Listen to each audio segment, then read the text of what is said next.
दोस्तों, आमतौर पर जब किसी प्रतियोगी परीक्षा की तैयारी की बात होती है ना, तो दिमाग में एक बहुत ही सीधा सा खाका आता है। बिल्कुल। मतलब इसे एक थर्मामीटर की तरह समझ सकते हैं हम। हम्म, बुखार नापा, पारा जहां तक गया, वही सटीक उत्तर है। हाँ। पुराना आरपीएससी पैटर्न कुछ ऐसा ही था। सीधा सवाल आया और आपने सीधा जवाब दे दिया। हाँ, हाँ, किसी ने बस तथ्य रट लिए हाँ, तो उसका काम आसानी से हो गया। हाँ, वो बहुत ही बाइनरी सिस्टम था। सही बात है। या तो आपको तथ्य पता है या फिर नहीं पता है, बीच का कोई रास्ता नहीं था। और छात्रों को ना उस रटने वाली प्रक्रिया में एक तरह का आराम भी मिलता था। लेकिन दोस्तों, अब जब आरपीएससी के इस नए दौर की बात होती है, खासकर आरएएस, पीएसआई या फर्स्ट और सेकंड ग्रेड जैसी परीक्षाओं में, तो अचानक वो थर्मामीटर वाला लॉजिक पूरी तरह टूट जाता है। एकदम सही कह रहे हैं आप। अब जो ये डायग्नोस्टिक लैंडस्केप है ना, वो काफी जटिल हो चुका है। अब आयोग थर्मामीटर वाली सीधी रीडिंग नहीं, बल्कि एक एमआरआई स्कैन वाली गहरी समझ मांग रहा है। अब सिर्फ ये याद रखने से बात नहीं बनेगी कि क्या हुआ है, बल्कि क्यों और कैसे को गहराई से समझना होगा। बिल्कुल। और ये जो कथन कारण और बहुकथन वाले नए सवाल आ रहे हैं ना, उन्होंने पूरी गेम बदल दी है। इसीलिए सक्सेस विद एआई के इस विशेष मंच पर आज की इस गहन चर्चा में हम राजस्थान आर्थिक समीक्षा 2025-26 का पूरा पोस्टमार्टम करने वाले हैं। और आज का मिशन बहुत साफ है, हवा में कोई बात नहीं होगी। जो मास्टर क्लास पीडीएफ है, उसमें से निकाले गए 18 सबसे महत्वपूर्ण एमसीक्यू को डिकोड किया जाएगा। बिल्कुल। हम पूरा लॉजिक समझेंगे, शॉर्ट ट्रिक्स पर बात करेंगे और परीक्षार्थियों की तैयारी को परखने के लिए बीच बीच में कुछ बोनस सवाल भी दागेंगे। एकदम सही। तो अगर हम शुरुआत राज्य की नई नीतियों की टाइमलाइन और व्यापार के बुनियादी ढांचे से करें, तो चीजें बहुत स्पष्ट होने लगेंगी। जब बुनियादी ढांचा समझ आ जाएगा तो बाकी नीतियां अपने आप जुड़ती चली जाएंगी। तो चलिए, सबसे पहले अपनी पीडीएफ से प्रश्न 1 लेते हैं। हाँ, ये युग्म सुमेलित करने वाले सवाल परीक्षा में बहुत फंसाते हैं। बिल्कुल। तो प्रश्न है, नई नीतियों और उनकी अधिसूचना तिथियों का सही मिलान करें। सूची 1 में है व्यापार संवर्धन, वस्त्र एवं परिधान, प्रवासी राजस्थानी और जीसीसी नीति। और सूची 2 में तिथियां दी गई हैं: 10 दिसंबर, 27 नवंबर, 7 दिसंबर और 13 फरवरी। अब इसमें विकल्प ए है A3, B4, C1, D2। विकल्प बी है A1, B2, C3, D4। विकल्प सी है A3, B1, C2, D4। और विकल्प डी है A4, B3, C2, D1।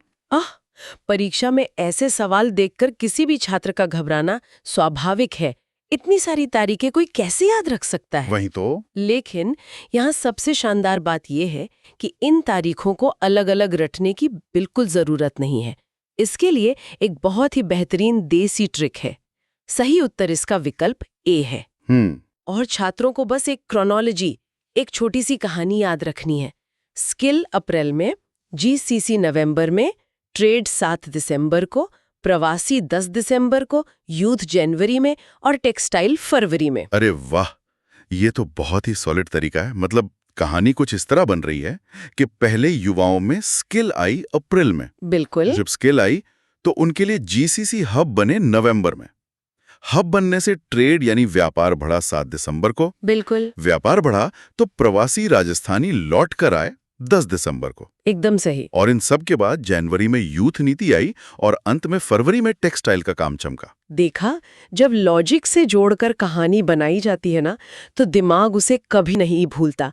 अब इसी व्यापार और विकास की कड़ी में हमारा प्रश्न 2 है। हाँ, बताइए। प्रश्न है, राजस्थान एक जिला एक उत्पाद यानी ओडीओपी नीति 2024 के संबंध में सही कथनों का चयन करें। कथन 1, केवल कृषि उत्पादों के निर्यात पर केंद्रित।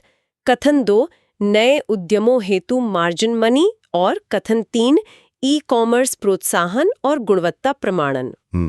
विकल्प ए है 1 और 2, विकल्प बी है 2 और 3, विकल्प सी है 1 और 3 और विकल्प डी है 1, 2 और 3। यहाँ मुझे थोड़ा रुकना होगा, क्योंकि ये एक बहुत बड़ी गलतफहमी है जो परीक्षार्थियों में अक्सर होती है। चलो इसे डिकोड करते हैं। हाँ, बिल्कुल। जब कोई एक जिला एक उत्पाद सुनता है ना, तो सीधा दिमाग में खेतीबाड़ी आती है। हाँ। लेकिन क्या ओडीओपी सिर्फ कृषि के लिए है? बिल्कुल नहीं। यह जिले की मूल क्षमताओं यानी कोर कॉम्पिटेंसीज पर केंद्रित है। एकदम सही पकड़ा आपने। कृषि इसका सिर्फ एक हिस्सा है, संपूर्ण रूप नहीं। इसीलिए कथन एक गलत है। तो सही उत्तर हुआ विकल्प बी, यानी केवल 2 और 3। इसमें नए उद्यमों के लिए मार्जिन मनी भी है और सबसे बड़ी बात, ई कॉमर्स और क्लस्टर विकास इसके मुख्य पिलर हैं। सही कहा। और जब ई कॉमर्स की बात आती है तो राजस्थान व्यापार संवर्धन नीति 2025 का जिक्र आना लाजमी है। हमारा प्रश्न 3 इसी पर है। हाँ, प्रश्न 3 एक सत्य असत्य पहचानने वाला सवाल है। प्रश्न है, राजस्थान व्यापार संवर्धन नीति 2025 के प्रावधानों के संबंध में कौन सा कथन असत्य है? ध्यान दे छात्रों, असत्य पूछा है। बिल्कुल। विकल्प ए, 1 करोड़ रुपए तक के ऋण पर 6% ब्याज अनुदान। विकल्प बी, सीजीटी एमएससी के तहत 50% गारंटी शुल्क प्रतिपूर्ति। विकल्प सी, ई कॉमर्स प्लेटफॉर्म शुल्क की 100% प्रतिपूर्ति जो अधिकतम 50,000 रुपए है। और विकल्प डी, महिलाओं SC/ST को 1% अतिरिक्त ब्याज अनुदान। यहीं पर आरपीएससी ट्रैप लगाता है। इसका सही उत्तर है ऑप्शन सी, क्योंकि यही कथन असत्य है। ई कॉमर्स प्लेटफॉर्म शुल्क की 100% नहीं बल्कि 75% प्रतिपूर्ति की जाती है। मतलब सरकार मदद कर रही है लेकिन पूरा खर्च नहीं उठा रही है, ताकि व्यवसायी की भी जिम्मेदारी बनी रहे। एकदम। और इसके अलावा ऋण पर ब्याज अनुदान की भी एक बहुत ही आसान शॉर्ट ट्रिक है, 6142 एक्स्ट्रा 1। अरे ये तो बहुत बढ़िया है। इसका मतलब है कि 1 करोड़ तक के लोन पर 6% अनुदान और 2 करोड़ तक के लोन पर 4% अनुदान मिलेगा। और ये जो एक्स्ट्रा वाल है वो विशेष वर्ग के लिए है। बिल्कुल। तो इस तरह लॉजिक और ट्रिक से नीतियां बहुत आसान हो जाती हैं। इसी बात पर परीक्षार्थियों के लिए यहाँ पहला बोनस सवाल आ गया। चलिए देखते हैं इनकी तैयारी कैसी है। अभी ओडीओपी 2024 की चर्चा हुई थी, तो बोनस सवाल यह है कि ओडीओपी 2024 के तहत ई कॉमर्स और गुणवत्ता प्रमाणन के अलावा और कौन सा मुख्य लाभ मिलता है। जो भी छात्र इस गहन चर्चा को ध्यान से सुन रहे हैं वे इसका उत्तर अभी कमेंट बॉक्स में लिखें। देखते हैं आपकी तैयारी कितनी मजबूत है। चलिए अब स्थानीय व्यापार से थोड़ा आगे बढ़कर ग्लोबल विजन की तरफ चलते हैं। ये समझना जरूरी है कि राजस्थान खुद को ग्लोबल स्तर पर कैसे स्थापित कर रहा है। हमारा प्रश्न 4 कथन और कारण वाला है। प्रश्न है, कथन ए, राजस्थान वस्त्र एवं परिधान नीति 2025 में 7 वर्षों के लिए 100% विद्युत शुल्क छूट है। कारण आर, लक्ष्य राज्य को रिप्स 2024 के अनुरूप वस्त्र क्षेत्र में वैश्विक विनिर्माण केंद्र यानी ग्लोबल मैन्युफैक्चरिंग हब बनाना है। विकल्प ए है, ए और आर दोनों सही हैं और आर सही व्याख्या है। विकल्प बी, दोनों सही हैं पर व्याख्या नहीं है। विकल्प सी, ए सही आर गलत। और विकल्प डी, ए गलत आर सही। और मजे की बात यह है कि इसका सही उत्तर विकल्प ए है। दोनों पूरी तरह से सही है और कारण एकदम सही व्याख्या भी कर रहा है। इसे समझने के लिए एक बड़ी मजेदार एनालॉजी लेते हैं। देखिए दोस्तों, सोचिए जब कोई नया स्टार्टअप बाजार में आता है तो वो पहले 5 साल प्रॉफिट नहीं देखता, वो बस ग्रोथ और कस्टमर एक्विजिशन देखता है। एकदम सही। ठीक उसी तरह राज्य सरकार भी 10 साल के लिए परिसंपत्ति सृजन प्रोत्साहन और 75% स्टैंप छूट दे रही है। 7 साल तक बिजली पर 100% छूट इसलिए दी जा रही है ताकि बाहर की बड़ी बड़ी कंपनियां यहां आएं और राजस्थान सही मायनों में एक ग्लोबल हब बन सके। ये एनालॉजी इस पूरी नीति का सार समझा देती है। और जब ग्लोबल हब की बात हो रही है तो राजस्थान ग्लोबल कैपेबिलिटी सेंटर या जीसीसी नीति 2025 को कैसे भूल सकते हैं। बिल्कुल। प्रश्न 5 इसी पर है। ये एक बहुकथन प्रश्न है। राजस्थान जीसीसी नीति 2025 के सही कथन चुने। कथन 1, 27 नवंबर 2025 को अधिसूचना। कथन 2, मुख्य फोकस कृषि आधारित उद्योगों का विकेंद्रीकरण। और कथन 3, कनेक्ट कोलैबोरेट कंट्रीब्यूट ढांचे पर आधारित। विकल्प ए है केवल 1, विकल्प बी है 1 और 3, विकल्प सी है 2 और 3 और विकल्प डी है 1, 2 और 3। यहां थोड़ा कॉमन सेंस लगाना होगा दोस्तों। ग्लोबल कैपेबिलिटी सेंटर का खेती से सीधा क्या लेना देना हो सकता है? बिल्कुल नहीं हो सकता। तो कथन 2 गलत है। सही उत्तर है विकल्प बी, यानी केवल 1 और 3। यह तो उच्च मूल्य वाली सेवाओं जैसे आईटी, एआई और आर&डी के लिए मल्टीनेशनल कंपनियों का एक केंद्रीकृत हब है। सही कहा। विदेशी कंपनियों को एक प्लग एंड प्ले माहौल देना ही इसका असली मकसद है। अब विदेशी कंपनियों की बात हो और प्रवासियों की बात ना हो, ऐसा तो हो ही नहीं सकता। प्रवासी राजस्थानी नीति 2025। जी।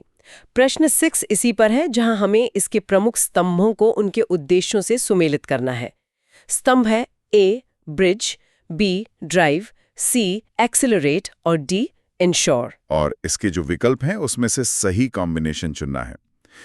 विकल्प ए में दिया है A2, B1, C4, D3 और यही इसका सही उत्तर भी है। लेकिन इसे याद कैसे रखें? इसे हल करने के लिए जो देसी ट्रिक है वो बहुत ही कारगर है। A, B, C, D, E। अरे ये तो बहुत आसान लग रहा है। हाँ, A से एक्सेलरेट, जिसका मतलब है निवेश को गति देना। B से ब्रिज, यानी सोशल मीडिया के जरिए एक सेतु बनाना। C से सेलिब्रेट, यानी राजस्थानी संस्कृति का उत्सव मनाना। D से ड्राइव, मतलब परोपकारी गतिविधियों को ड्राइव करना।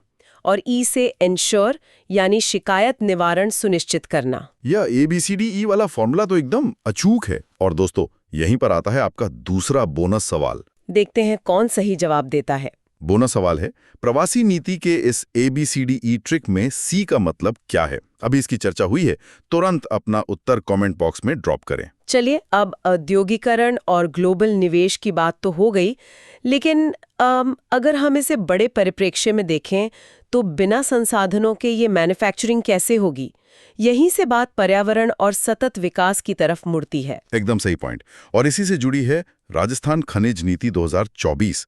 हमारा प्रश्न 7 एक सत्य पहचानने वाला सवाल है। जी। प्रश्न है, राजस्थान खनिज नीति 2024 के संदर्भ में असत्य कथन चुनें। विकल्प ए, शून्य अपशिष्ट खनन।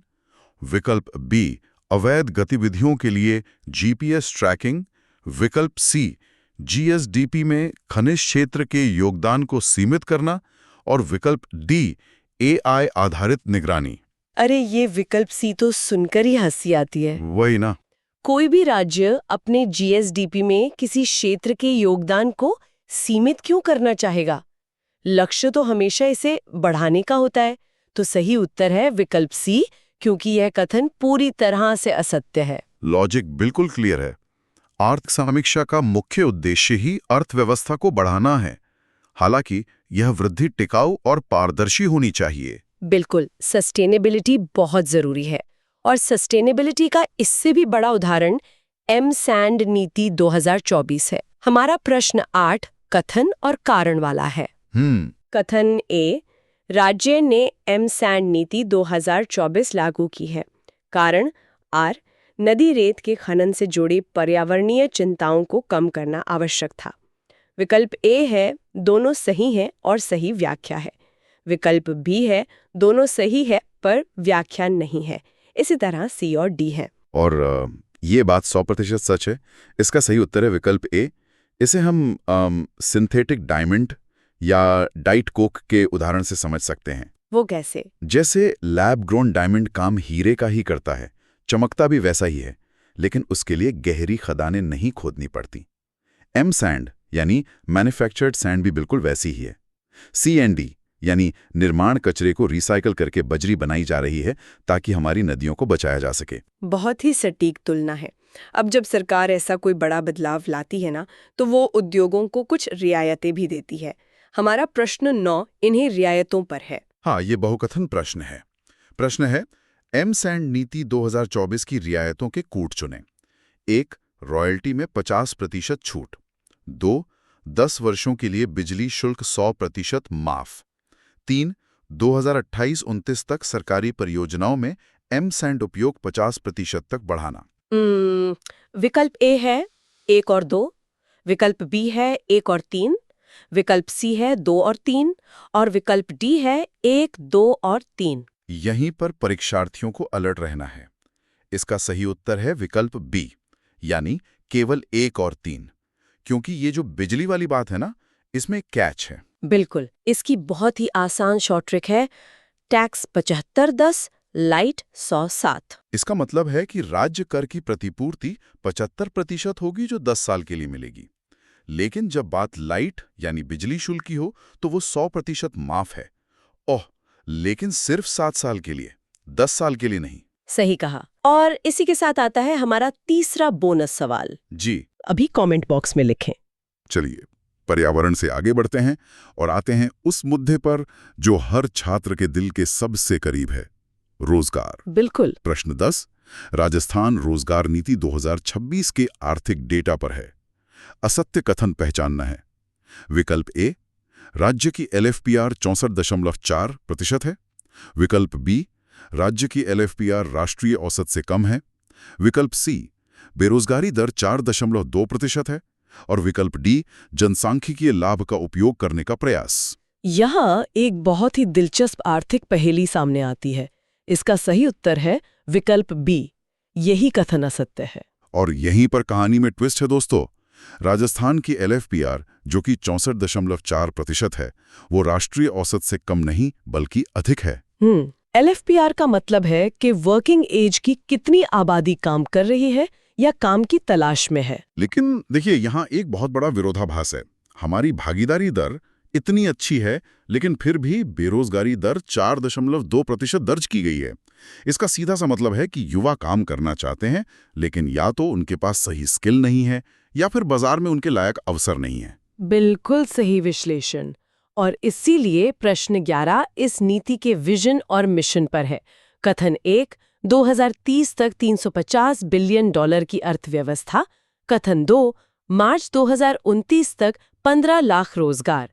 कथन 3, केवल सरकारी नौकरियों पर केंद्रित। विकल्प ए है केवल 1, विकल्प बी है 1 और 2, विकल्प सी है 2 और 3 और विकल्प डी है 1, 2 और 3। अब आप ही बताइए, क्या कोई भी राज्य सिर्फ सरकारी नौकरियों के दम पर $350 बिलियन की इकोनॉमी बन सकता है? कतई नहीं। तो कथन 3 गलत है। सही उत्तर है विकल्प बी, केवल 1 और 2। यह नीति स्वरोजगार और गिग इकोनॉमी पर भी बराबर फोकस कर रही है। जी, इसे ऐसे याद रखा जा सकता है दोस्तों। विजन 2030 तक $350 बिलियन और मिशन 2029 तक 15 लाख जॉब्स। और युवाओं की रोजगार क्षमता बढ़ाने के लिए मुख्यमंत्री युवा संबल योजना में भी बड़े बदलाव किए गए हैं। जी, हमारा प्रश्न 12 इसी पर है। कथन ए, मुख्यमंत्री युवा संबल योजना में 3 माह का कौशल प्रशिक्षण और 4 घंटे की इंटर्नशिप अनिवार्य है। कारण आर, उद्देश्य केवल वित्तीय सहायता नहीं बल्कि रोजगार क्षमता बढ़ाना है। इसके विकल्प वही ए और आर वाले हैं और इसका सही उत्तर है विकल्प ए। दोनों बातें एकदम सही हैं और सही व्याख्या भी है। पहले कोई भी फॉर्म भरता था और पैसे आने लगते थे, अब इसे डिकोड किया गया है। बिल्कुल। इसकी ट्रिक है 3-4-4,000 या 4500। मतलब 3 महीने की ट्रेनिंग, 4 घंटे की इंटर्नशिप, पुरुषों को 4,000 रुपए और महिलाओं या दिव्यांगों को 4500 रुपए। बहुत बढ़िया। डेटाबेस तैयार हो रहा है, उसकी निगरानी कौन करेगा? प्रश्न 14 इसी निष्पादन और निगरानी तंत्र EEMS 2.0 और EOI पर है। और ये एक सत्य असत्य वाला सवाल है। विकल्प ए, EEMS 2.0 AI सक्षम मंच है। विकल्प बी, ई-जॉब फेयर उपलब्ध हैं। विकल्प सी, EOI प्लेसमेंट की निगरानी करेगा। और विकल्प डी, EOI की देखरेख नीति आयोग द्वारा गठित समिति करती है। छात्रों, यहाँ RPSC का एक क्लासिक ट्रैप आता है। इसका सही उत्तर है विकल्प डी, क्योंकि यह कथन असत्य है। मैं भी यही कहने वाला था। जब भी राज्य की कोई विशेष नीति होती है ना, तो आयोग जानबूझकर विकल्पों में नीति आयोग डाल देता है ताकि भ्रम पैदा हो। बिल्कुल। वास्तविकता यह है कि यह सूचकांक राज्य के कौशल और रोजगार विभाग के नेतृत्व में गठित समिति देखती है। खैर, निष्पादन के बाद कौशल विकास की भी बात कर लेते हैं। प्रश्न 15 कौशल नीति 2025 पर कथन और कारण का सवाल है। हाँ, कथन ए, कौशल नीति 2025 AI, साइबर सुरक्षा, इंडस्ट्री 4.0 पर रीस्किलिंग पर जोर देती है। कारण आर, उद्देश्य युवाओं को भविष्य की नौकरियों के लिए तैयार करना है। इसका भी सही उत्तर विकल्प ए है। दोनों सही हैं और व्याख्या भी सही है। इसके लिए ITI का आधुनिकीकरण हो रहा है और RCVET को सुदृढ़ किया जा रहा है। बिल्कुल। और इसी बात पर एक और बोनस सवाल बनता है। अभी हमने EEMS 2.0 पोर्टल की काफी चर्चा की। इस EEMS का फुल फॉर्म क्या हो सकता है? थोड़ा लॉजिक लगाएं और गेस करके कमेंट बॉक्स में लिखें। अब हम इस गहन चर्चा के सबसे महत्वपूर्ण और अंतिम पड़ाव पर आ गए हैं, युवा नीति और सभी नीतियों का एक ग्रैंड रीकैप। आखिर ये सारी नीतियां किसके लिए बन रही हैं? हमारा प्रश्न है 16वां राजस्थान युवा नीति 2026 के जनसांख्यिकी आंकड़ों पर। कथन 1, 15 से 29 वर्ष आयु वर्ग लक्षित है। कथन 2, कुल संख्या 2.25 से 2.30 करोड़ अनुमानित है। कथन 3, यह राज्य की कुल जनसंख्या का 27.2% है। विकल्प ए है 1 और 2, विकल्प बी है 2 और 3, विकल्प सी है 1 और 3 और विकल्प डी है 1, 2 और 3। इसका सही उत्तर है विकल्प डी। ये तीनों ही कथन पूरी तरह से सत्य हैं। 27.2% आबादी का मतलब है कि राज्य का हर चौथा व्यक्ति इस नीति के सीधे प्रभाव में आएगा। और यह नीति 12 जनवरी 2026 को यानी राष्ट्रीय युवा दिवस के दिन जारी होने वाली है। लेकिन एक सवाल जो बार बार दिमाग में आता है वो है इसकी निगरानी का। प्रश्न 17 असत्य कथन चुनने का है। विकल्प ए 90% युवाओं तक एक सरकारी योजना की पहुंच, विकल्प बी 75% को मल्टी टच सपोर्ट, विकल्प सी प्रगति की निगरानी राज्य स्तर पर हर 5 साल में और विकल्प डी फोकस क्षेत्रों में डिजिटल खेल शामिल। ये एक महत्वपूर्ण सवाल उठाता है। इसका सही उत्तर है विकल्प सी। आज के तेजी से बदलते डिजिटल दौर में क्या किसी युवा नीति की निगरानी 5 साल में एक बार करना लॉजिकल लगता है? बिल्कुल नहीं। इसीलिए इसकी निगरानी वार्षिक डैशबोर्ड के माध्यम से निरंतर की जाएगी, 5 साल में नहीं। बहुत ही शानदार पॉइंट है। तो चलिए दोस्तों, अब इन सभी नीतियों को आपस में जोड़कर देखते हैं। प्रश्न 18 हमारा आखिरी सवाल है, एक सुपर मैच। जी, इसमें विशिष्ट पहलुओं को उनकी संबंधित नीति से मिलाना है। ए EEMS 2.0 पोर्टल, बी RCVET सुदृढ़ीकरण, सी CGTMSE प्रतिपूर्ति और डी जीरो डिस्चार्ज प्रणाली। और नीतियां हैं 1 व्यापार संवर्धन, 2 MSAND, 3 रोजगार, 4 कौशल। विकल्प ए है A3, B4, C1, D2 और यही इसका सही उत्तर है। अगर पूरी चर्चा को ध्यान से समझा गया है ना, तो ये बहुत ही आसान है। बिल्कुल। EEMS का संबंध सीधा रोजगार से है, RCVET कौशल विकास के लिए है, CGTMSE गारंटी का सीधा फायदा व्यापार संवर्धन में मिलता है और जीरो डिस्चार्ज जिसमें जल का पुनर्उपयोग होता है वो MSAND नीति से जुड़ी है। बहुत ही बेहतरीन तरीके से इन सभी डॉट्स को कनेक्ट किया गया है। सारी नीतियां आपस में एक इकोसिस्टम की तरह काम कर रही हैं। एकदम सही। और परीक्षार्थियों के लिए आखिरी बोनस सवाल, राजस्थान युवा नीति किस आयु वर्ग के युवाओं को लक्षित करती है? इसका उत्तर अभी कमेंट बॉक्स में दर्ज करें। इन सभी कड़ियों को समझना ही असल तैयारी है। सबसे पहले बात करते हैं सतत विकास लक्ष्यों की, यानी SDGs की। PDF का पहला प्रश्न है, वर्ष 2020-21 से 2023-24 के बीच सतत विकास लक्ष्यों में राज्य की प्रगति के संदर्भ में कथनों पर विचार करें। राइट, इसमें 3 अलग-अलग कथन हैं। हाँ, पहला कथन है गरीबी का अंत, यानी लक्ष्य 1 में 19 अंकों की वृद्धि। दूसरा है लैंगिक समानता, यानी लक्ष्य 5 में 13 अंकों का सुधार। और तीसरा कथन है भूखमरी समाप्त करना, यानी लक्ष्य 2 में 6 अंकों की वृद्धि। इसके विकल्प हैं ए केवल 1 और 2, बी केवल 2 और 3, सी केवल 1 और 3 और डी 1, 2 और 3। तो इसका सही उत्तर क्या होगा? इसका सही उत्तर ऑप्शन ए है, यानी केवल कथन 1 और 2 ही सत्य हैं। ओके, तो मतलब तीसरा कथन गलत है, उसमें 6 अंकों की वृद्धि नहीं हुई। देखिए, RPSC यहीं पर ट्रैप सेट करता है।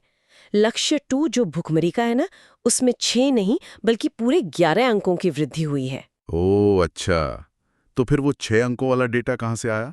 वो जो 6 अंकों की वृद्धि है वो शुद्ध जल और स्वच्छता यानी लक्ष्य 6 में हुई है। डेटा मिक्स हो जाता है, इसीलिए इसको याद रखने की मेरी एक देसी ट्रिक है। पॉवर्टी भगाओ 19 के जोर से, जेंडर इक्वालिटी लाओ 13 के शोर से। अरे वाह, पॉवर्टी भगाओ 19 के जोर से जेंडर इक्वालिटी लाओ 13 के शोर से, ये तो दिमाग में एकदम छप गया। चलिए दूसरे सवाल पर आते हैं। हाँ, कन्यादान योजना वाला। राइट। प्रश्न है, मुख्यमंत्री कन्यादान योजना के तहत दी जाने वाली प्रोत्साहन राशि के संदर्भ में असत्य कथन चुने। विकल्प ए, एससी, एसटी या अल्पसंख्यक बीपीएल की 18 प्लस कन्याओं के विवाह पर 31,000 रुपए। ये कथन तो सत्य है। विकल्प बी, बीपीएल, अंत्योदय या आस्था कार्ड धारक कन्याओं हेतु मूल राशि 21,000 रुपए। विकल्प सी, 10वीं पास पर 10,000 और स्नातक पर 20,000 अतिरिक्त। और विकल्प डी, महिला खिलाड़ियों को विवाह पर 51,000 रुपए का प्रावधान। तो दोस्तों, इसमें असत्य कथन ऑप्शन डी है। वेट, महिला खिलाड़ियों को 51,000 नहीं मिलते? बिल्कुल नहीं। महिला खिलाड़ियों के लिए मूल राशि वही 21,000 रुपए ही है। आरपीएससी जानबूझकर ये 51,000 वाला फिगर डालता है क्योंकि ये राशि विधवा विवाह उपहार योजना में मिलती है। ओ आई सी, दोनों योजनाओं का अमाउंट इंटरचेंज कर देते हैं कंफ्यूज करने के लिए। एग्जैक्टली, यही इनकी स्ट्रैटेजी होती है। सही बात है। अब तीसरा प्रश्न देखते हैं। मुख्यमंत्री सामूहिक विवाह एवं अनुदान योजना के वित्तीय प्रावधानों पर विचार करें। कथन 1, प्रति दंपत्ति 25,000 रुपए, जिसमें 21,000 वधू और 4,000 आयोजक को मिलेंगे। कथन 2, 5 विभिन्न समुदायों के 25 जोड़ों का विवाह कराने पर आयोजक को 10 लाख रुपए अतिरिक्त मिलेंगे। विकल्प है ए, केवल 1 सही, बी, केवल 2 सही, सी, 1 और 2 दोनों सही, और डी, दोनों असत्य। इसका सही आंसर ऑप्शन सी है, यानी 1 और 2 दोनों कथन बिल्कुल सही हैं। पर एक बात बताइए, ये 10 लाख रुपए का एक्स्ट्रा अमाउंट आयोजक को क्यों? ये थोड़ा ज्यादा नहीं लग रहा? देखिए, इसके पीछे एक बहुत बड़ा लॉजिक है। सरकार का मूल उद्देश्य दहेज प्रथा को रोकना और सामाजिक समरसता बढ़ाना है। जब 5 अलग समुदाय एक साथ आएंगे तो समाज में एक बड़ा मैसेज जाएगा ना। बिल्कुल, जातिवाद खत्म करने की एक अच्छी पहल है। तो चलिए एग्जाम वॉरियर्स, समय आ गया है पहले बोनस सवाल का। इसका उत्तर अभी कमेंट बॉक्स में लिखिए। देखते हैं आपकी तैयारी कितनी मजबूत है। रेडी हो जाइए सब लोग। सवाल है, मुख्यमंत्री कन्यादान योजना में अगर कन्या स्नातक यानी ग्रेजुएट हैं तो उसे कुल कितनी अतिरिक्त राशि मिलेगी? फटाफट टाइप करें कमेंट्स में अपडेट में। That's great. चलिए अगला सवाल एक असर्शन रीजन वाला प्रश्न है। प्रश्न 5, अभिकथन ए, मुख्यमंत्री मातृत्व पोषण योजना का उद्देश्य कम वजन और कुपोषण में कमी लाना है। सही। कारण आर, इसमें गर्भवती महिलाओं को प्रथम संतान पर 6,000 रुपए 3 किश्तों में मिलते हैं। इसके विकल्प ए, बी, सी और डी हैं, जिसमें वही ए और आर की सत्यता चेक करनी है। इसका सही उत्तर ऑप्शन सी है, यानी अभिकथन ए सही है परंतु कारण आर गलत है। कारण गलत क्यों है? पैसे तो मिलते ही है ना। पैसे मिलते हैं पर प्रथम संतान पर नहीं, द्वितीय संतान पर। प्रथम संतान के लिए तो पीएम मातृवंदना है ही। यही छोटी छोटी डिटेल्स हैं जो आरपीएससी चेक करता है। ओह आई सी, मतलब प्रथम और द्वितीय शब्द बदलकर पूरा कथन गलत कर दिया। बहुत बढ़िया ट्रैप था ये। बहुत बढ़िया ट्रैप था। चलिए प्रश्न 6 पर आते हैं, जो पालनहार योजना पर है। ये बहुत इंपॉर्टेंट स्कीम है। प्रश्न है, अनाहार योजना के अंतर्गत अनाथ बच्चों को दी जाने वाली मासिक नकद सहायता का सही युग्म कौन सा है? विकल्प ए, 0 से 6 वर्ष 750 और 6 से 18 वर्ष 1500। विकल्प बी, 1,000 और 2,000। विकल्प सी, 1,500 और 2,500। और विकल्प डी, 2,000 और 3,000। इसमें सही युग्म ऑप्शन सी है। अनाथ श्रेणी के बच्चों को 1,500 और 2,500 रुपए मिलते हैं। तो ये जो ऑप्शन ए में 750 और 1,500 वाला फिगर है, वो किस श्रेणी का है? वो विधवा श्रेणी के बच्चों का है। और हाँ, एक एक्स्ट्रा पॉइंट, 2,000 रुपए वार्षिक कपड़े और जूते के लिए अलग से दिए जाते हैं इस योजना में। राइट। तो कैंडिडेट्स, दूसरा बोनस सवाल आपकी स्क्रीन आपकी इमेजिनेशन पर। सवाल है, पीएम मातृवंदना योजना में दिव्यांग गर्भवती महिलाओं के लिए 10,000 की राशि किस डेट से लागू हुई है? तुरंत कमेंट करें, देखते हैं किसे डेट्स याद रहती हैं। डेट्स तो स्पेशली याद रखनी ही पड़ेंगी। बिल्कुल है। जैसे गाड़ी लिए पेट्रोल जरूरी है, वैसे ही योजनाओं के लिए उनका फंडिंग रेशो समझना बहुत जरूरी है। तो प्रश्न 7 है, किन योजनाओं का संचालन केंद्र और राज्य के 60-40 अनुपात में है? ओके, लिस्ट में क्या है? नंबर 1 मिशन शक्ति, नंबर 2 मिशन वात्सल्य और नंबर 3 मुख्यमंत्री अनुप्रति कोचिंग योजना। विकल्प हैं ए केवल 1, बी केवल 2, सी 1 और 2 दोनों, डी 1, 2 और 3। इसका सही उत्तर ऑप्शन सी है, यानी केवल 1 और 2 दोनों। मतलब अनुप्रति कोचिंग में केंद्र का कोई रोल नहीं है। कोई रोल नहीं। अनुप्रति कोचिंग पूर्णतः राज्य सरकार की योजना है, यानी 100% स्टेट फंडिंग। मिशन शब्द जहां लग गया वो जनरली सेंट्रल स्पॉन्सर्ड होती हैं। ये लॉजिक बहुत सही है एग्जाम के टाइम याद रखने के लिए। चलिए प्रश्न 8 पर। पेंशन के लिए वार्षिक पारिवारिक आय सीमा के संदर्भ में सत्य कथन क्या है? Let's hear the options. विकल्प ए एकल नारी आय सीमा 60,000। विकल्प बी वृद्धावस्था सम्मान आय सीमा 48,000। विकल्प सी विशेष योग्यजन आय सीमा 1 लाख और विकल्प डी सभी के लिए 48,000। इसका सही आंसर ऑप्शन बी है। वृद्धावस्था के लिए 48,000 की लिमिट है। बाकी लिमिट्स गलत कैसे हैं? इसको याद रखने का कोई तरीका? हाँ, इसकी मेरी एक बहुत फेमस देसी ट्रिक है।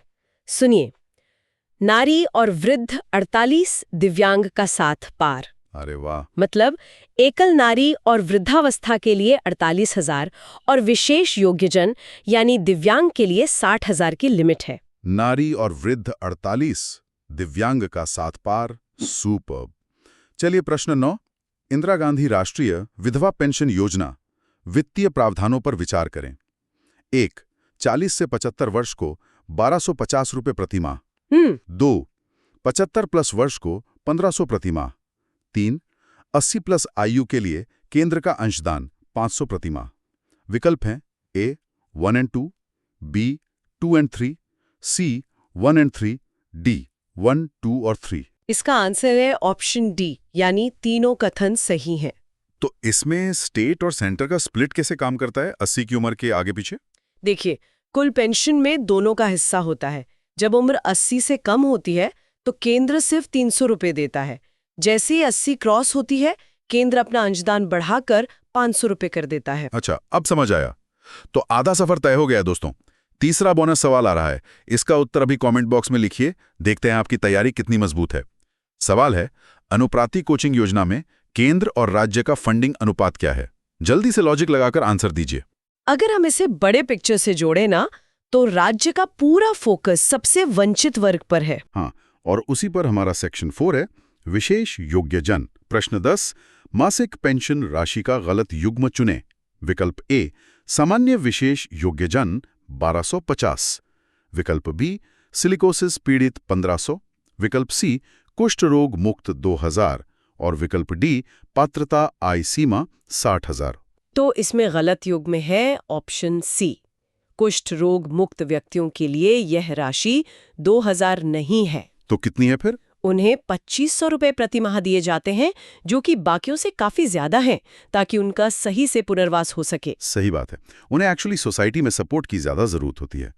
अगला सवाल है प्रश्न 11, डॉक्टर सविताबेन अम्बेडकर अंतरजातीय विवाह योजना पर 1 अप्रैल 2023 के पश्चात पंजीकृत विवाहों के लिए प्रति दंपत्ति प्रोत्साहन राशि कितनी कर दी गई है? ऑप्शंस क्या है? विकल्प ए 5 लाख, बी 7.5 लाख, सी 10 लाख और डी 12.5 लाख। इसका सही जवाब है ऑप्शन सी, यानी पूरे 10 लाख रुपए। वेट, 10 लाख? पहले तो ये कम थी ना शायद? हाँ, पहले 31 मार्च 2023 तक ये राशि 5 लाख थी, जिसे अब सीधा दुगना कर दिया गया है। That's a massive jump. चलिए प्रश्न 12 पर आते हैं।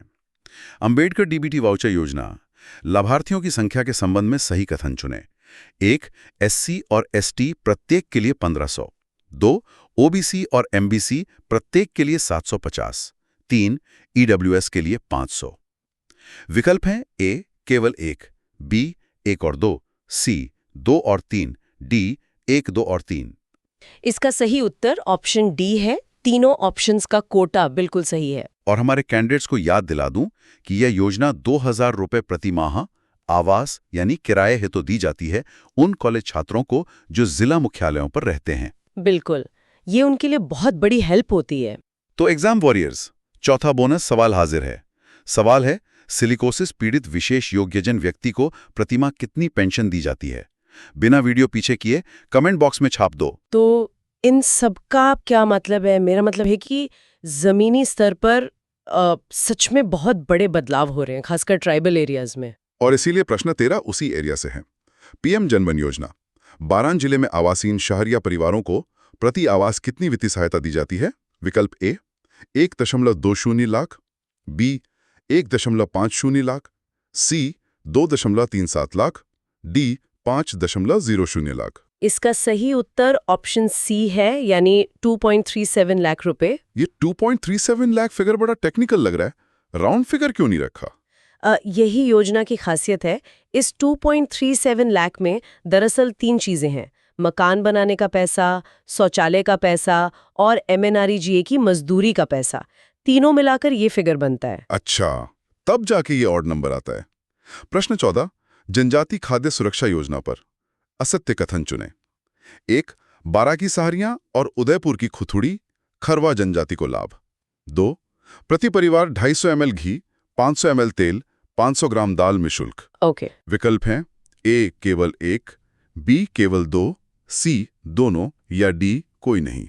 इसमें असत्य कथन है ऑप्शन बी, यानी केवल 2। RPSC ऐसी ही शब्दों की हेराफेरी करता है। मैं हमेशा आगाह करती हूँ इस बारे में।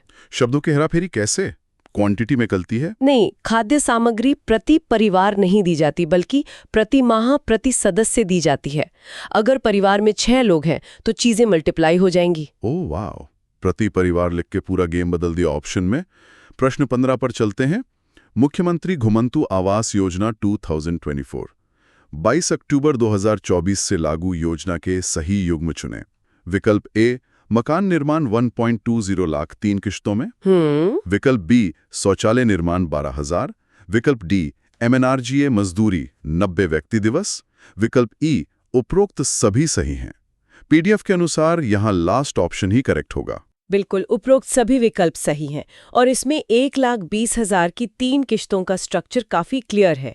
शुरू में 20,000, लिंटल लेवल पर 50,000 और पूर्ण होने पर आखिरी 50,000 मिलते हैं। तैयार हो जाइए 5वें बोनस सवाल के लिए। दोस्तों, इसका उत्तर अभी कमेंट बॉक्स में लिखिए, देखते हैं आपकी तैयारी कितनी मजबूत है। सवाल है, मुख्यमंत्री घुमंतु आवास योजना किस तारीख और साल को लागू की गई? एग्जैक्ट डेट कमेंट में आनी चाहिए। ये डेट्स वाली एक्सरसाइज बहुत काम आएगी एग्जाम हॉल में। एकदम सही। चलिए आखिरी सेक्शन पर। प्रश्न 16 सुखद दंपत्ति योजना के बारे में असत्य कथन चुनें। विकल्प ए विशेष योग्यजन विवाह पर 50,000। विकल्प बी पंजीकृत सोसाइटी को 20,000। विकल्प सी 80% से अधिक दिव्यांगता वाले से विवाह पर 2 लाख। और विकल्प डी उद्देश्य सुखी पारिवारिक जीवन। तो इस प्रश्न में विकल्प सी असत्य है। 80% वाली लिमिट में 2 लाख नहीं मिलते। नहीं, अगर कोई 80% से अधिक दिव्यांगता वाले व्यक्ति से विवाह करता है तो उसे 2 लाख नहीं बल्कि पूरे 5 लाख रुपए की भारी सहायता मिलती है सरकार की तरफ से। 5 लाख, ये वाकई बहुत बड़ी इंकरेजमेंट है। प्रश्न 17 बच्चों का पोषण स्तर। इसमें सही मिलान करना है। 1 पन्नाधाय कंडा बाल गोपाल, जिसमें सप्ताह में 6 दिन दूध मिलता है। सत्य है। 2 अमृत आहार, जो 14 दिसंबर 2024 से प्रारंभ हुई। 3 मुख्यमंत्री सुपोषण न्यूट्री किट, जिसमें गर्भवती महिलाओं को अंतिम 5 माह हेतु किट दी जाती है। राइट। विकल्प है ए 1 और 2, बी 2 और 3, सी 1 और 3, डी 1, 2 और 3। इसका सही आंसर डी है। तीनों कथन सही मिलान में है। अमृत आहार में 3 से 6 वर्ष के बच्चों को 100 ml मीठा गर्म दूध मिलता है और न्यूट्री किट में खजूर, घी और भुने चने दिए जाते हैं। ग्रेट। आज का आखिरी MCQ प्रश्न 18 शैक्षिक एवं स्वरोजगार पर। 1 अनुप्रति कोचिंग पारिवारिक आय सीमा 8 लाख से कम। 2 विशेष योग्यजन स्वरोजगार योजना में 5 लाख तक ऋण, आय सीमा 2 लाख। विकल्प A1, B2, C1 और 2, D कोई नहीं। इसका सही जवाब ऑप्शन सी है। दोनों कथन सही हैं। स्वरोजगार वाली योजना में क्या सब्सिडीज मिलती हैं? देखिए, स्वरोजगार ऋण में 50,000 रुपए अथवा ऋण का 50% जो भी कम हो उसकी सब्सिडी मिलती है और अनुप्रति का इस बार का लक्ष्य 30,000 विद्यार्थियों को कवर करने का है। तो आखिरी बोनस सवाल, देखते हैं कौन बनता है आज का चैंपियन। सवाल है 80% से अधिक दिव्यांगता वाले व्यक्ति को जीवन साथी बनाने पर सरकार कितनी आर्थिक सहायता देती है? अभी कमेंट में छाप दें। फटाफट आंसर्स आने चाहिए इसके। तो चलिए आज के सेशन को रैप अप करने के लिए आरपीएससी एग्जाम मास्टर मैट्रिक्स का एक रैपिड फायर रिवीजन करते हैं। वृद्ध अवस्था आय सीमा 48,000, राइट? राइट। और दिव्यांग के लिए वही सीमा 60,000 है। अंतर्जातीय विवाह की राशि अब 10 लाख हो चुकी है और मिशन शक्ति का रेशियो 60-40 है। एकदम।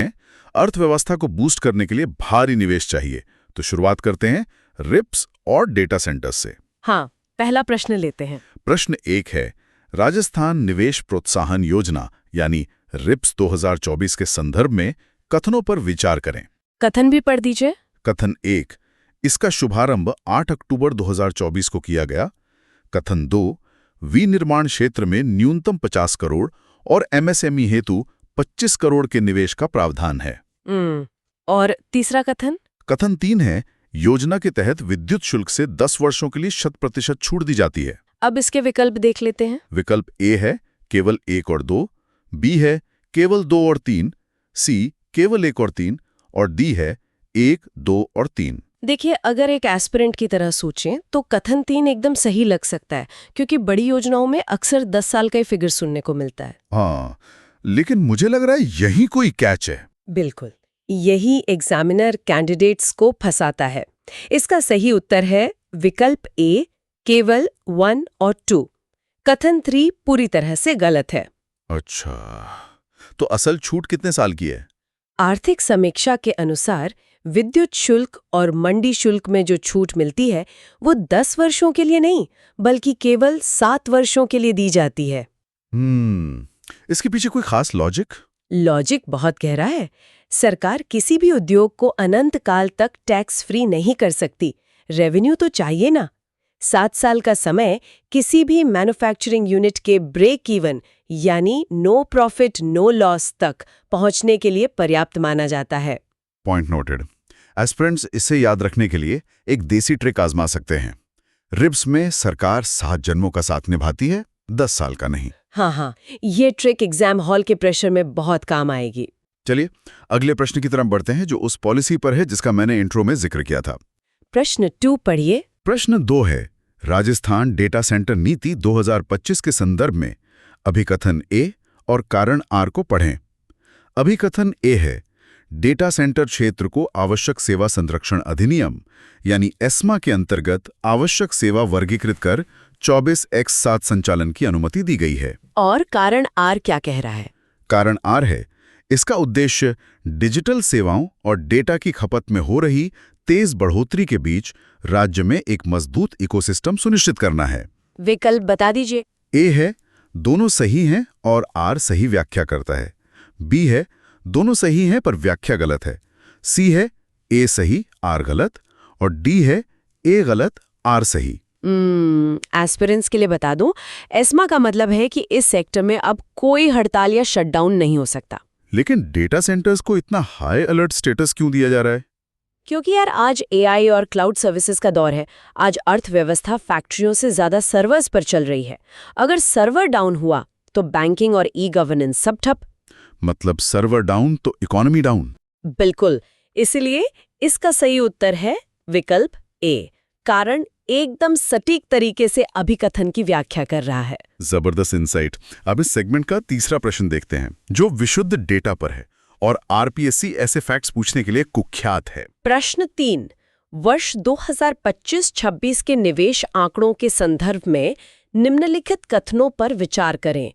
कथन 1, दिसंबर 2025 तक कुल 3,914 इकाइयों को पात्रता प्रमाण पत्र जारी किए गए हैं। और कथन 2 है, इन इकाइयों के माध्यम से कुल 1.65 लाख करोड़ रुपए के निवेश का प्रस्ताव है। सही या असत्य कथन चुनिए।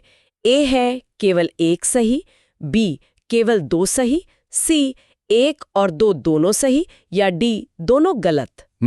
तो क्या इसका उत्तर सी है? दोनों कथन सत्य हैं। एकदम सही उत्तर सी है। परीक्षार्थियों को ये दोनों नंबर 3,914 इकाइयां और 1.65 लाख करोड़ अपने दिमाग में स्कैन कर लेने चाहिए। बिल्कुल, ये सिर्फ रटने वाला डेटा नहीं है। मेंस में या इंटरव्यू में ये आंकड़े आंसर को बहुत मजबूत बनाएंगे। सही बात है। आगे बढ़ने से पहले एस्पिरेंट्स के लिए एक छोटा सा चैलेंज है। यहाँ रुकते हैं, इसका उत्तर अभी कमेंट बॉक्स में लिखिए। देखते हैं आपकी तैयारी कितनी मजबूत है।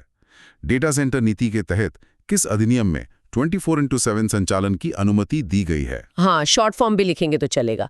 फटाफट कमेंट्स में अपना उत्तर ड्रॉप करें। चलिए, जब राज्य में 1.65 लाख करोड़ का निवेश आ गया तो उस माल को सप्लाई करने के लिए लॉजिस्टिक्स भी चाहिए। देखते हैं लॉजिस्टिक्स और एमएसएमई के मोर्चे पर क्या नीतियां हैं। माल ट्रांसपोर्टेशन वाकई एक बड़ा सिरदर्द होता है। प्रश्न 4 इसी से जुड़ा है। मैं पढ़ता हूं। प्रश्न 4, राजस्थान लॉजिस्टिक्स नीति 2025 के तहत वित्तीय प्रोत्साहनों के संदर्भ में सही कथनों का चयन करें। कथन 1 है 25% पूंजी अनुदान देय है। और कथन 2? कथन 2 है 7 वर्षों की अवधि के लिए 7% की दर से ब्याज अनुदान दिया जाता है। विकल्प है ए केवल 1, बी केवल 2, सी दोनों सही या डी दोनों असत्य। इसका सही उत्तर सी है, दोनों कथन सत्य हैं। एक से मुझे यही सवाल पूछना है, सरकार 25% कैपिटल सब्सिडी दे रही है, ये तो समझ आता है कि गोदाम या ट्रक खरीदने में मदद है, लेकिन ये 7% ब्याज अनुदान भी क्यों? सिर्फ कैपिटल सब्सिडी काफी नहीं थी? बहुत ही प्रासंगिक सवाल है। देखिए, लॉजिस्टिक्स एक ऐसा सेक्टर है जहां शुरुआत में बहुत भारी निवेश यानी कैपेक्स की जरूरत होती है। 25% अनुदान उसी इनिशियल झटके को कम करता है। तो ब्याज अनुदान बाद के खर्चों के लिए है? बिल्कुल। जो बड़ा लोन लिया गया है उसकी ईएमआई चुकाने में कंपनियों का पसीना छूट जाता है, वो ऑपरेटिंग खर्चे का हिस्सा है। इसलिए 7 साल तक 7% का ब्याज अनुदान उनकी लिक्विडिटी बनाए रखता है। बहुत ही लॉजिकल फ्रेमवर्क है। अब इसी नीति के पर्यावरण वाले पहलू पर प्रश्न देखते हैं। हाँ, प्रश्न 5, राजस्थान लॉजिस्टिक नीति 2025 के अंतर्गत पर्यावरणीय सतत परियोजनाओं के लिए हरित प्रोत्साहन के रूप में कितनी अधिकतम एकमुश्त प्रतिपूर्ति का प्रावधान है? विकल्प हैं, ए है 20% या 10 लाख तक, बी है 50% या 5 करोड़ तक, सी है 50% या 12.5 करोड़ तक और डी है 75% या 15 करोड़ तक। जहां तक मुझे याद है, पर्यावरण से जुड़े मामलों में सरकारें काफी उदार होती हैं। सही पकड़ा। इसका सही उत्तर है विकल्प सी, परियोजना लागत का 50% और अधिकतम 12.5 करोड़ तक। इतना बड़ा इंसेंटिव क्यों? क्योंकि लॉजिस्टिक्स में बहुत ज्यादा कार्बन एमिशन होता है। सरकार चाहती है कि कंपनियां इलेक्ट्रिक व्हीकल्स या सोलर पावर्ड वेयरहाउस बनाएं। अच्छा, और जो 20% या 10 लाख वाला विकल्प है? वो तो फायर डिटेक्शन सिस्टम लगाने के लिए है, ग्रीन इंसेंटिव के लिए नहीं। कैंडिडेट्स इसके लिए एक देसी ट्रिक नोट कर लें। ग्रीन सिग्नल मिलते ही काम 50-50 हो जाता है और लिमिट है 12.5 करोड़। अरे वाह। चलिए अब आते हैं राज्य की इकोनॉमी की बैकबोन एमएसएमई नीति पर। प्रश्न 6 देखते हैं। राजस्थान एमएसएमई नीति 2024 के संदर्भ में विचार करें। कथन 1, यह 8 दिसंबर 2024 को लागू हुई।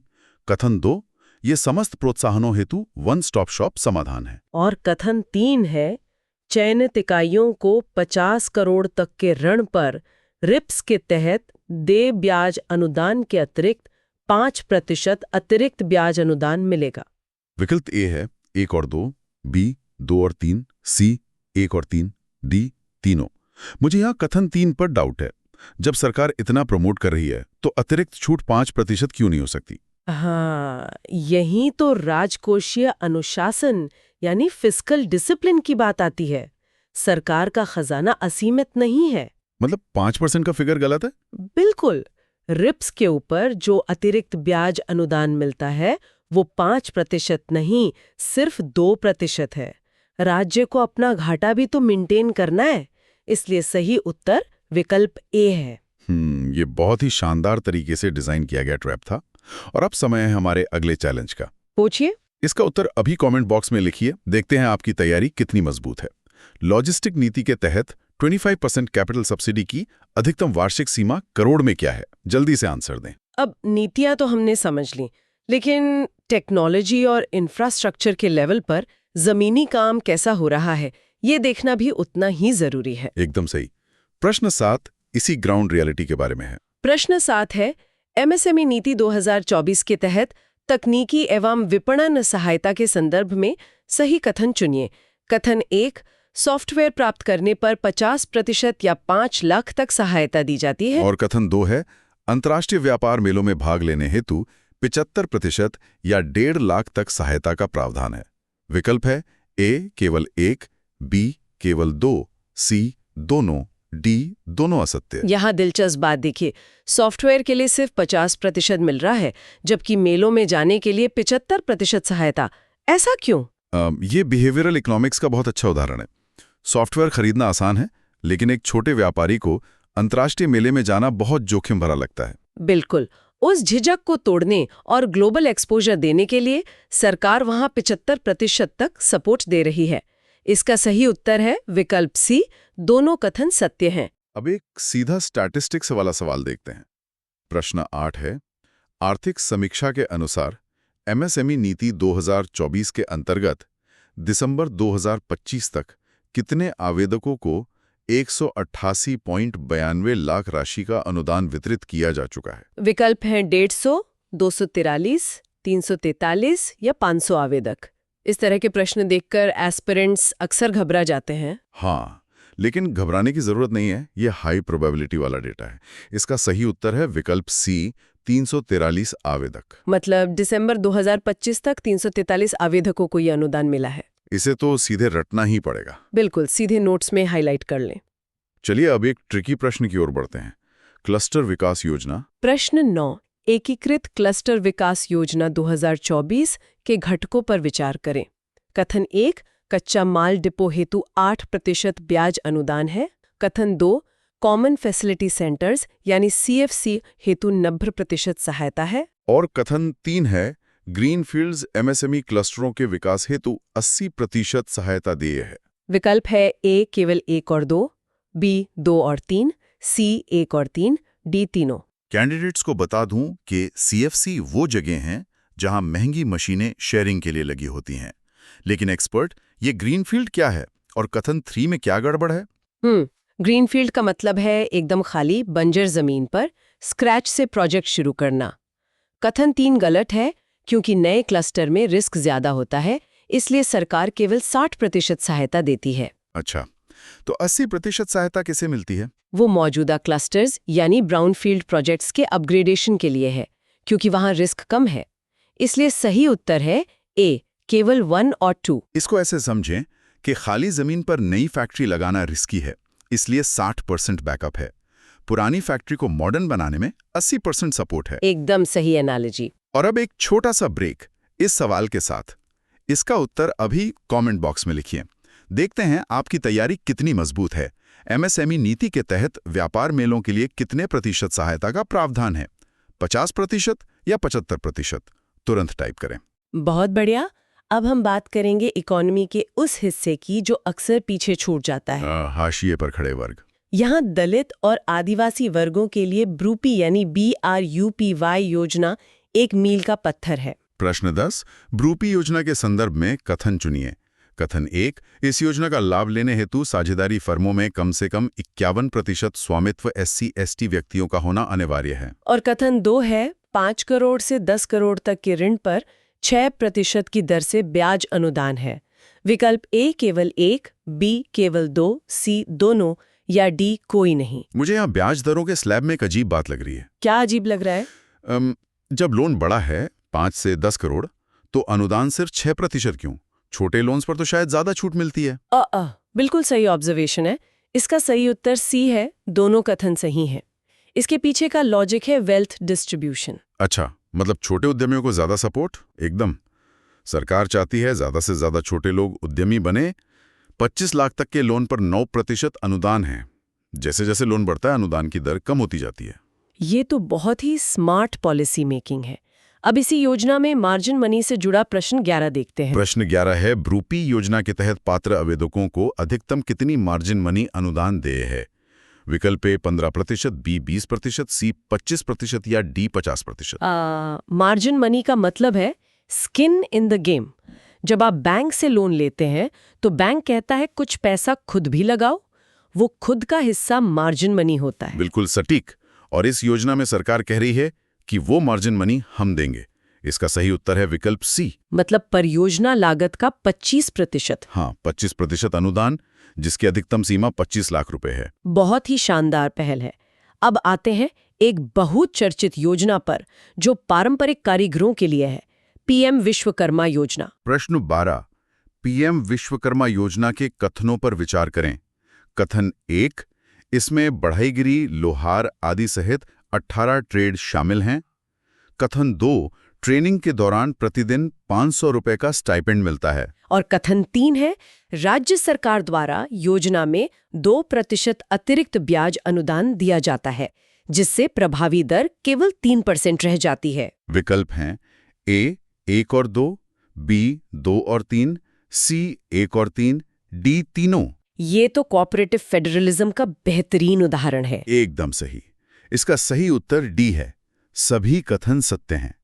केंद्र सरकार 5% बड़ लोन देती है, राज्य ने 2% सब्सिडी जोड़ दी। नतीजा ये कि कारीगरों को सिर्फ 3% ब्याज देना है। इसे याद रखने की ट्रिक एस्पिरेंट्स नोट कर लें।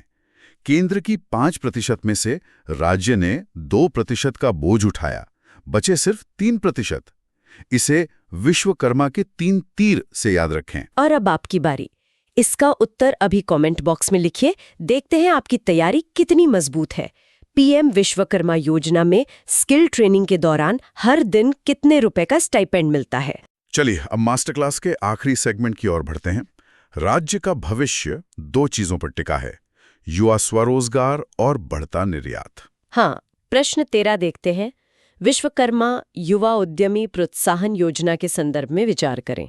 कथन 1, नवीन उद्यमों को 1 करोड़ तक के ऋण पर 8% ब्याज अनुदान दिए हैं। कथन 2, महिला, SC/ST और दिव्यांग उद्यमियों को 1 से 2 करोड़ तक के ऋण पर अतिरिक्त 2% ब्याज अनुदान मिलता है। विकल्प हैं ए केवल 1, बी केवल 2, सी दोनों या डी कोई नहीं। मुझे यहाँ कथन 2 पर डाउट है। क्यों? अगर सरकार महिलाओं और विशेष वर्गों को अतिरिक्त छूट दे रही है तो वो 2% क्यों नहीं हो सकती? क्योंकि यहाँ फिर से वही बजट कंस्ट्रेंट लागू होता है जो MSME में था। सही उत्तर विकल्प ए है।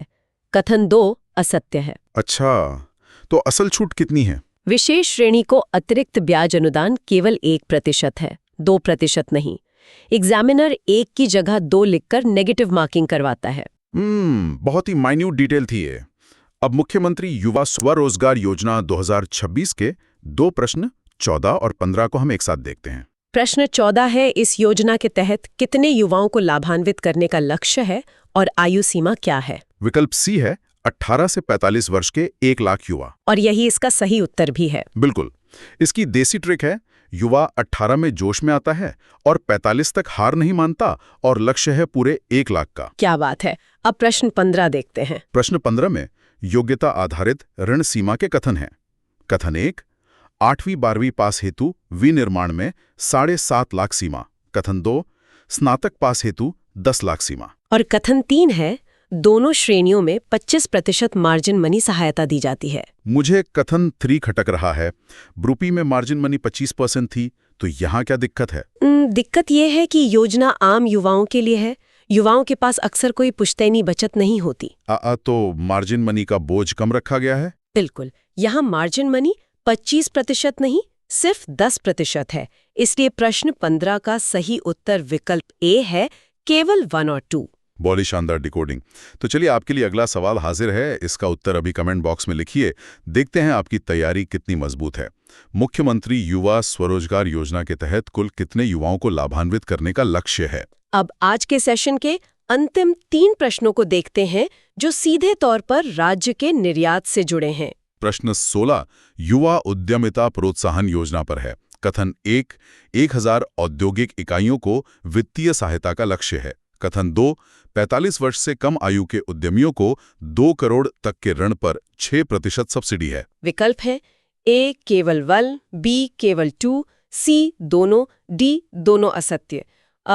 इसका सही उत्तर सी है, दोनों सत्य हैं। मतलब ये टारगेटेड अप्रोच है। हाँ, राज्य ने फिक्स कर लिया है कि 1000 नई इंडस्ट्रियल यूनिट्स खड़ी करनी ही है। शानदार। अब प्रश्न 17 राजस्थान निर्यात प्रोत्साहन नीति 2024। कथन 1, निर्यात दस्तावेजीकरण हेतु 50% या 5 लाख तक सहायता। कथन 2, अनुमोदित अंतर्राष्ट्रीय व्यापार मेलों में भाग लेने पर 75% या 3 लाख तक सहायता।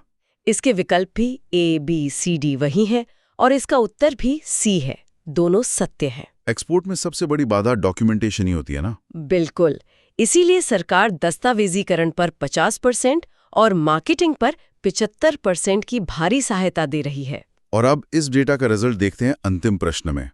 प्रश्न 18, निर्यात प्रोत्साहन नीति 2024 के तहत दिसंबर 2025 तक कितने आवेदकों को 22.36 लाख की वित्तीय सहायता प्रदान की गई है? विकल्प है 15, 25, 50 या 100।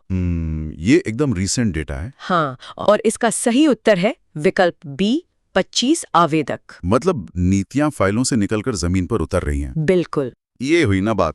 और अब हमारा आखिरी बोनस सवाल। इसका उत्तर अभी कमेंट बॉक्स में लिखिए। देखते हैं आपकी तैयारी कितनी मजबूत है। राजस्थान निर्यात प्रोत्साहन नीति के तहत अब तक कितने आवेदकों को वित्तीय सहायता दी गई है? तो एस्पिरेंट्स, इस गहन चर्चा को खत्म करने से पहले एक क्विक समरी